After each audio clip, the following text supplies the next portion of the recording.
சந்தித்தால் சலாம் சொல்வது.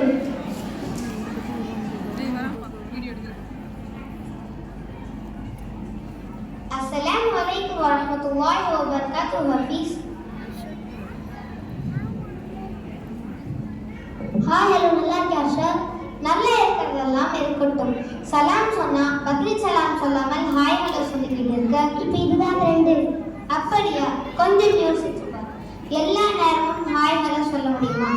மதரசாவுக்கு போய் ஹாய் சொல்ல முடியுமா? மௌத்தானவங்க வீட்டில் ஹாய் சொல்ல முடியுமா? ஆனால் சலாம் எந்த சூழ்நிலையிலும் யாருக்கும் சொல்லலாம். காரணம், அதன் அர்த்தமே அல்லாஹ் உங்களுக்கு அருள் புரிவான். சலாம் எல்லாம் ஒரே மாதிரி தானே, இதில் என்ன நன்மை கிடைக்கிறது? அதுதான் இல்லை.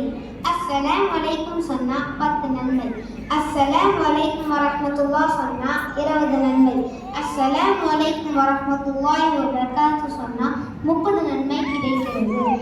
அல்லாஹ் அக்பர். ஒரு சலாம் இவ்வளோ நன்மை கிடைக்கிறதா? இன்ஷா அல்லாஹ் நானும் இதுக்கு மேல் எந்த முஸ்லிமை பார்த்தாலும் சலாம் சொல்றேன். நீங்களும் சலாமை பரப்புங்கள். அஸ்ஸலாமு அலைக்கும் வரஹ்மத்துல்லாஹி வபரகாத்துஹு. காட்சி 2. விருந்தோம்பல். ஒரு முஸ்லிம் விருந்துக்கு அழைத்தால் சொல்வது.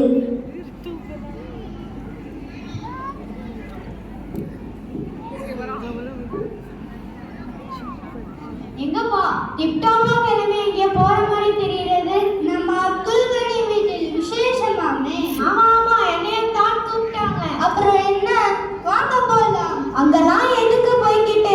சோறு போட்டா எங்க வேணாலும் போயிடுவோமா? அல்லாஹ் அப்படி இல்லை. ஒருவர் நம்மை விருந்துக்கு அழைத்தால் செல்வது நபி அவர்கள் கடமை என்று சொல்லியிருக்காங்க. காரணம், அதை மறுத்த அவர் மனம் நோகும்படி நடந்துக்க கூடாது. இது கூட இஸ்லாத்தின் கடமை என்று நீ சொல்லிதான் எனக்கு தெரியும். சரி சரி, நானும் வரேன், வா போலாம். அஸ்ஸலாமு அலைக்கும் இன்ஷா அல்லாஹ்.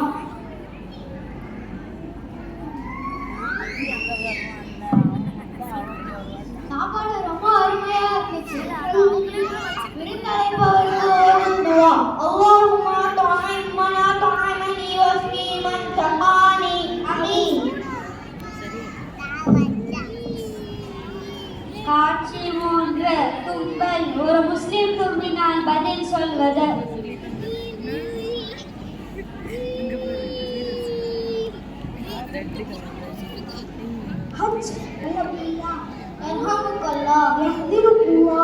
நீங்கள் ஏன் தும்பினால் அல்ஹம்துலில்லாஹ் சொல்ல வேண்டும்? எல்லாம் அல்லாஹ்வுக்கு என்பதுதான். தூங்கும் போது நமது தலையில் அதனுடைய அதுவே தெரியும்.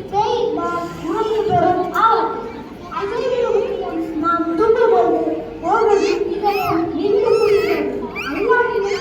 அதை அப்படி முடியும், சரி போக வைக்க முடியும்.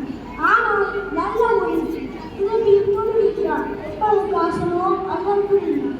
நீங்கள் ஏன் அல்லாஹ் சொல்ல வேண்டும்?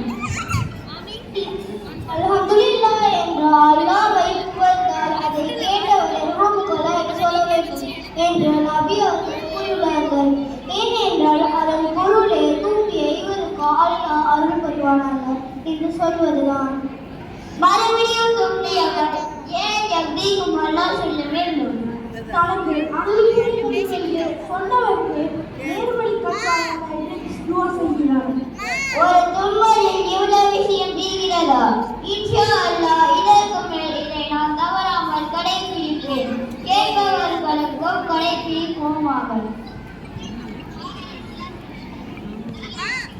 காட்சி 4. நோய்களை விசாரித்தல்.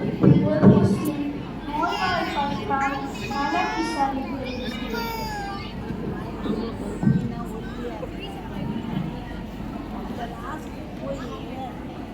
அஸ்ஸலாமு அலைக்கும் வரஹ்மத்துல்லாஹி வபரகாத்துஹு. அஸ்லாம்.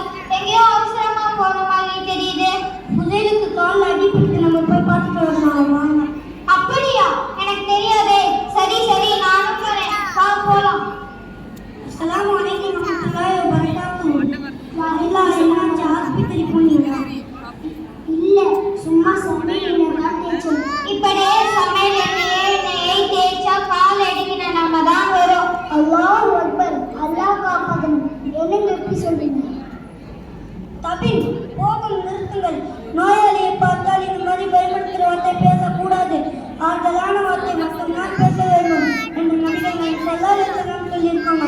நோயாளியை கண்டால் அவர் விரைவில் குணமடைய நமக்கு துவாவை செய்வோமாக. اللهم عذاب البعث واشف انت الشافي لا شفاء الا شفاءك شفاء لا يغادر سقما. ஆமீன். காட்சி 5 ஜனாசா தொழுகை. ஒரு முஸ்லிம் வஃபாத்தான ஜனாசாவை தொழுகை. நப்பீஸ் எங்க அவசரமா இங்க போறமா தெரியுது. நான் உங்களோட ஜனாசாவுக்கு போன நீங்களோ வரீங்களா? எனக்கு தெரியாத ஜனாசாவுக்கு நான் எப்படி வருது? நமக்கு தெரிந்தவர்கள் ஜனாசாவுக்கு தான் வர வேண்டும் என்ற அவசியம் இல்லை. அல்லாஹ் குர்ஆனில் அஊது பில்லாஹி மினஷ் ஷைத்தானிர் ரஜீம் பிஸ்மில்லாஹிர் ரஹ்மானிர் ரஹீம் இன்னமல் முஃமினூன இக்வா. ஒரு முஸ்லிம் மற்றொரு முஸ்லிமுக்கு சகோதரர் என்கிறார். நபி அவர்களும் ஒரு முஸ்லிமின் ஜனாசாவில் கலந்து கொண்டார். ஒருகிறார் நன்மையும் அதுவே அடக்கத்தலம் வரை இருந்தார் சென்றார். 2 கிரார் நன்மையும் கிடைக்கும் என்றார்கள். 1 கிரார் என்பது உஹது மலை அளவு பெரிய நன்மையை ஈட்டித் தரும் என்றார்கள். அல்லாஹ் அக்பர். இத்தனை பெரும் நன்மை கிடைக்கிறதா? இன்ஷா அல்லாஹ் இதுக்கு மேல் நானும்